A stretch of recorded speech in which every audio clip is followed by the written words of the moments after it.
Ako si Maria at ito ang aking kwento.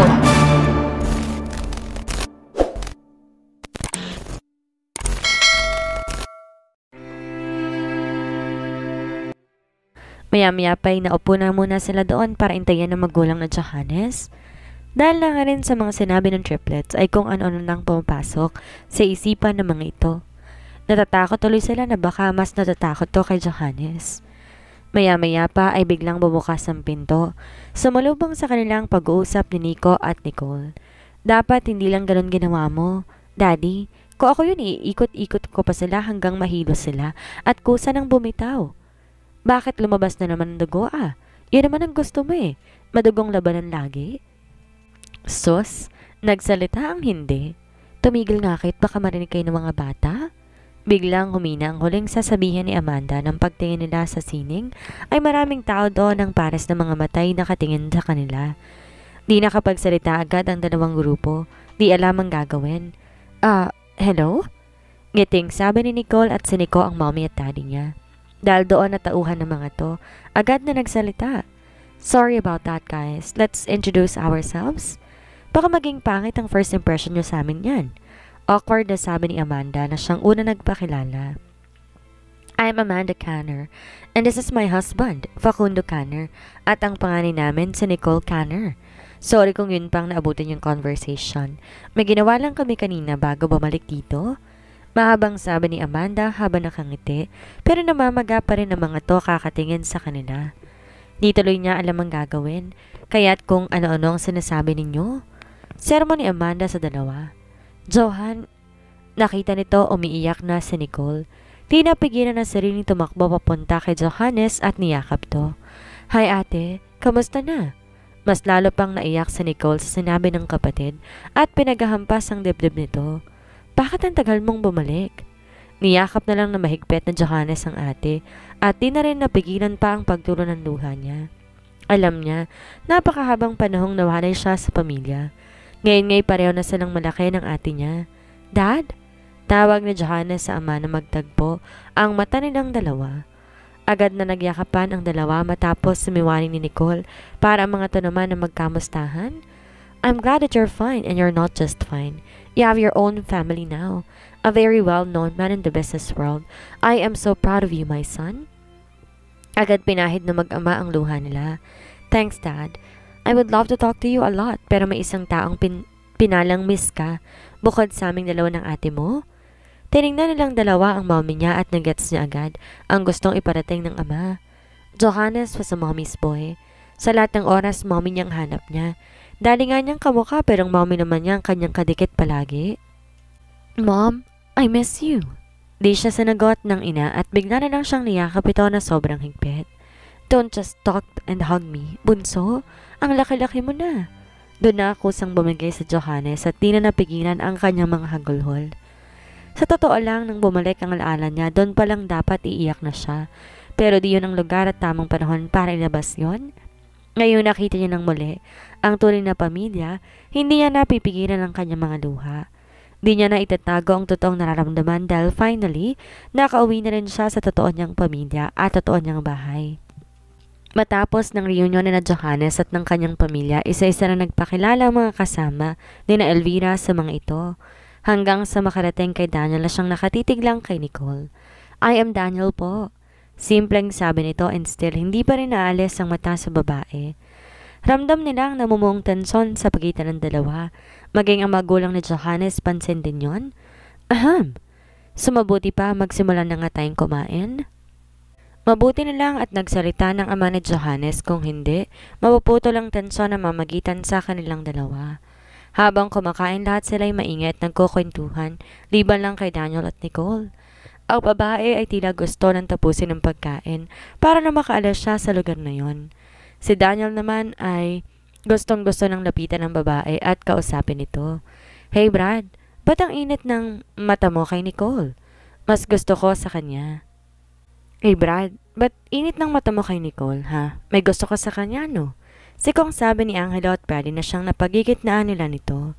Ngunit di sila sinagot ni Daniel. Buo na ang desisyon niyang lalapitan niya ito kung kaya tumayo siya sa kinaupuan niya. Kita ni Nicole. Sa kanyang peripheral vision ng lalaki kahit nang tumayo ito, agad din siyang tumayo dahilan para mahulog ang kutsara at tinidor niya. Agad napatingin sa gawin ng babae ang mga kasamahan niya. Tila mas gusto ni Nicole na lumunin na siya ng langit at lupa ng mga oras na yun. Sorry, mauna na ako sa inyo. Yun lang ang sinabi ni Nicole at dalidaling naglakad papalabas doon.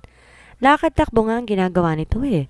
Si Daniel naman hindi sumuko at mabilis sinundan ng babae. Excuse me? Tayong sabi nito at umalis na.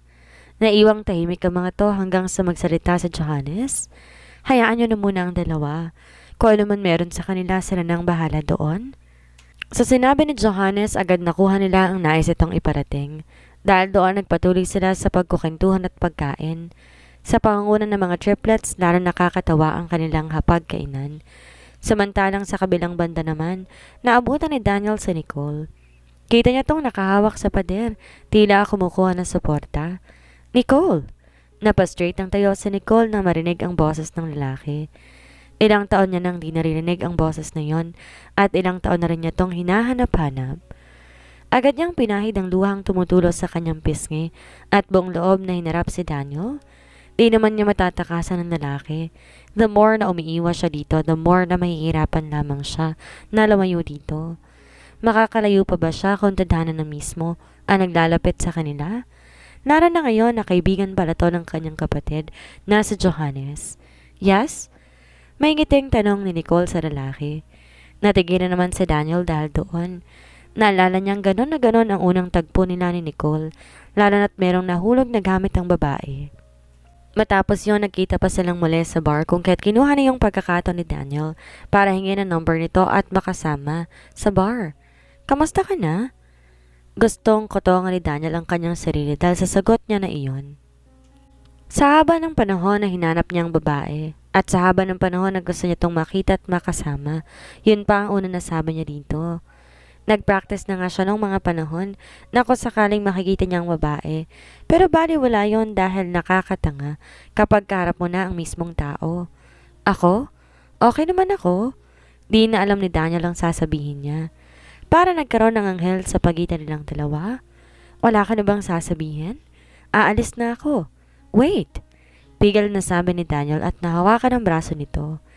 Tila nagkaroon ng kuryente sa pagitan nilang dalawa, dahilan para mapabitaw si Daniel agad dito. Pwede ko bang malaman kung bakit ka umalis? Napakarap si Nicole sa tanong ni Daniel at di na nakasagot pa dito. Kahit yun lang sagutin mo, okay na ako. Kasi ilang buwan, ilang taon din ako nag-isip kung may mali ba sa akin o may mali ba akong nagawa. Di na napigilan ni Daniel ang pagtulo ng luha niya. Doon na natigilan lalo si Nicole. Hindi ko alam, nangihinang sabi ni Nicole. Hindi ko alam na naghihintay ka. Nasasaktan ka. Nasasaktan din ako pero wala akong choice. Napatingin si Daniel kay Nicole na may pagtataka. Anong ibig mong sabihin? Kailangan kong umalis dahil nawawalang kapatid ko. Kaya ako nandun para hanapan si Johannes. Ayokong sabihin sa iyong totoo dahil natatakot ako. Na matakot ka sa akin oras malaman mo na di ako simpleng tao lang. Dahil doon na-realize si Daniel na napapansin nga niya minsan. Kising pa si Nicole des oras ng gabi. Kung minsan naman napapansin niyang balisa ito at patingin-tingin sa kanyang relo. Yun pala may ibang bagay pa tong kailangan unahin. Kung nalaman lang niya noon pa, edi sana tutulungan niyang babae. Alam kong kasalanan ko, Daniel. Kaya nga hindi na kita nahanap kasi kasalanan ko. Wala akong mukhang ihaharap sa'yo. Napatakip si Nicole ng kanyang muka at tumagulhol. Agad naman siyang niyakap Daniel at tinagod ang likuran nito. Hush! Tahan na, Nicole. Tapos na yon. Wala na tayong magagawa. Pero pwede pa naman tayong magsimula, di ba? Natigilan si Nicole sa narinig at napahiwalay sa lalaki. Magsimula? Oo, walang problema sa akin, Nicole. Mahal pa rin kita. Di nagbabagong pagmamahal ko sa'yo. Kahit ilang taon pang lumipas, ikaw at ikaw pa rin ang laman ng puso ko. Di alam ni Nicole ang sasabihin niya. Masyado siyang speechless. Siya na nakasakit. Siya na ang lumayo. Pero eto. At ang lalaki pa mismong humihinga na isa pang pagkakataon sa kanila. Hindi mo ako deserve, Daniel. Hindi ko deserve ang pagmamahal mo. Paano hindi deserve, Nicole? Kung ikaw lang tinitibok nito. Inawakan niya ang kamay ng babae at nilagay sa kanyang dibdib. Please, accept my love for you, Nicole.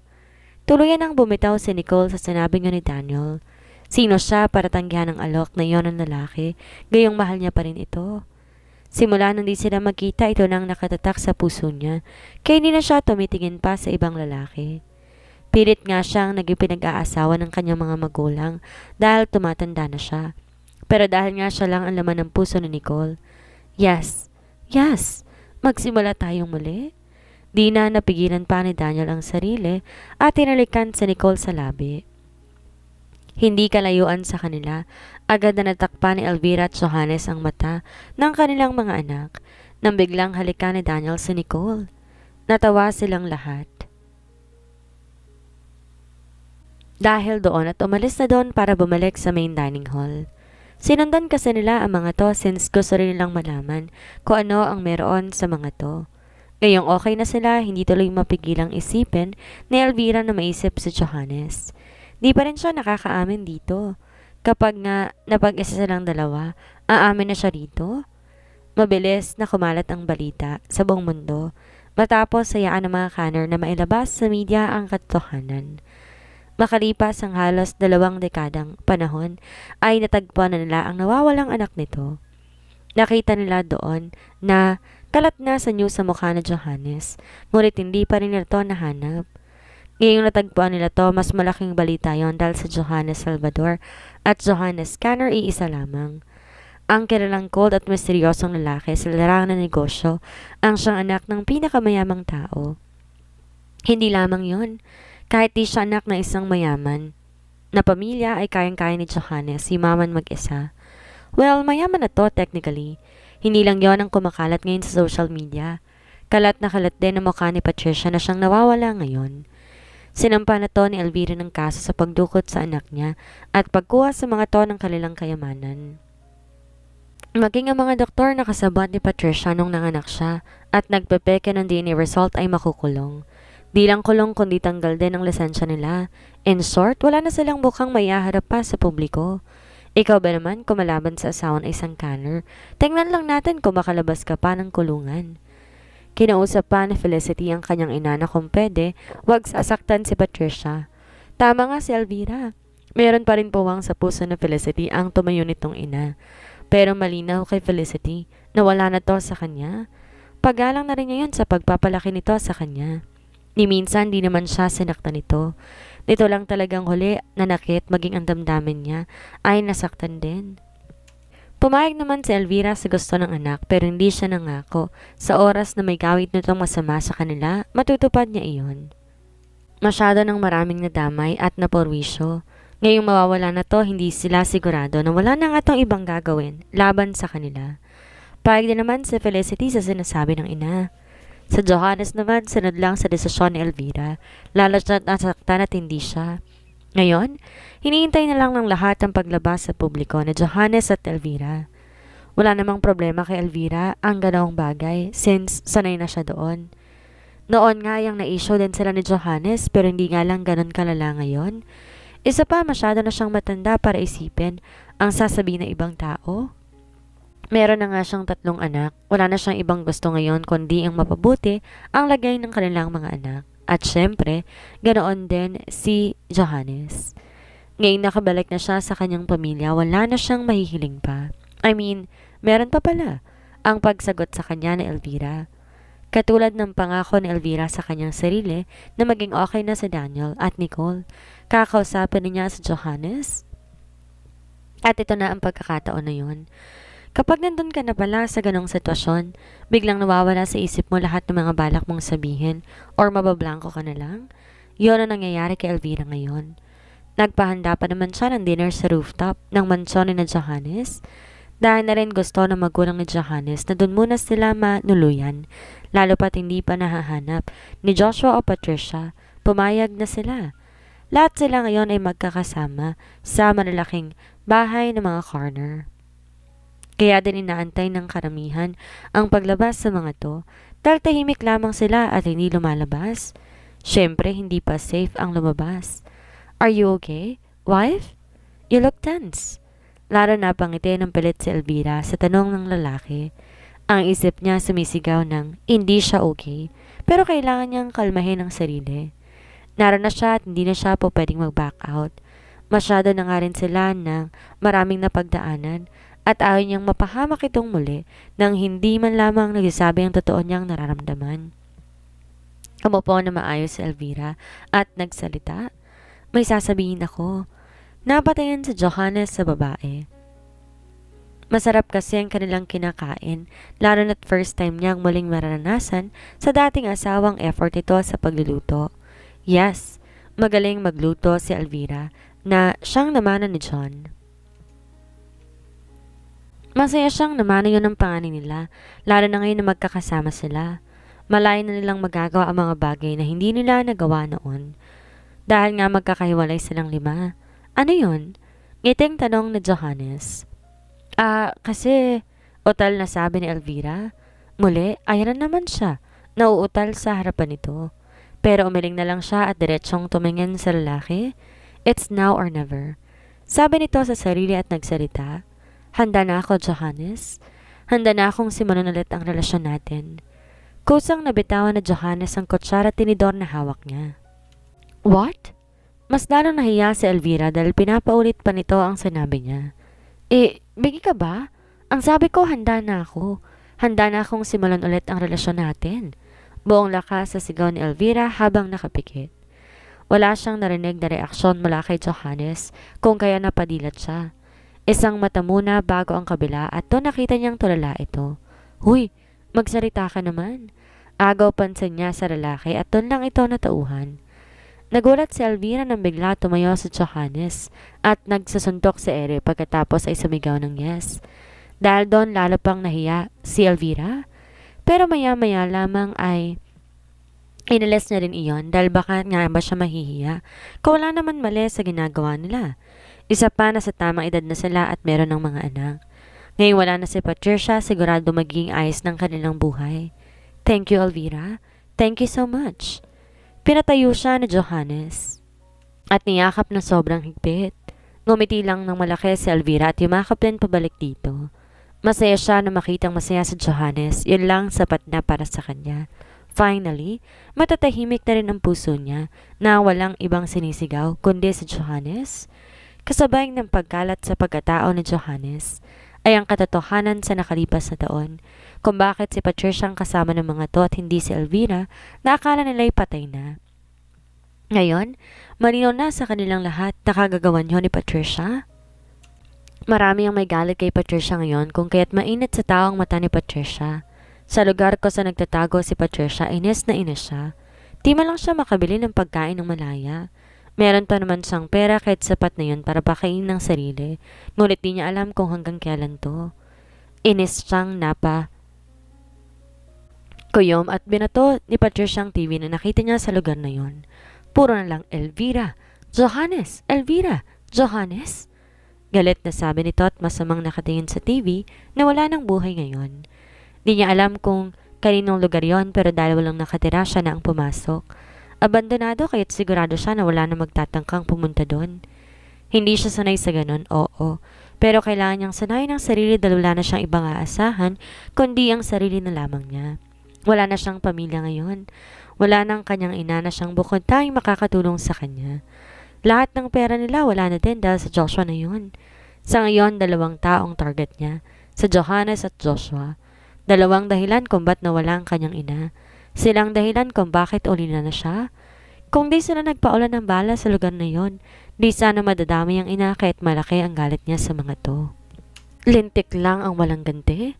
Sabi nito at binato ang tart na hawak niya sa pictures ni Joshua at Johannes. Ano kaya ang mangyayari ngayong nakandang magigante si Patricia? Maging tinik pa kaya ito sa buhay ni Elvira at ng pamilya niya? Yan ang ating aalamin sa susunod nating kabanata.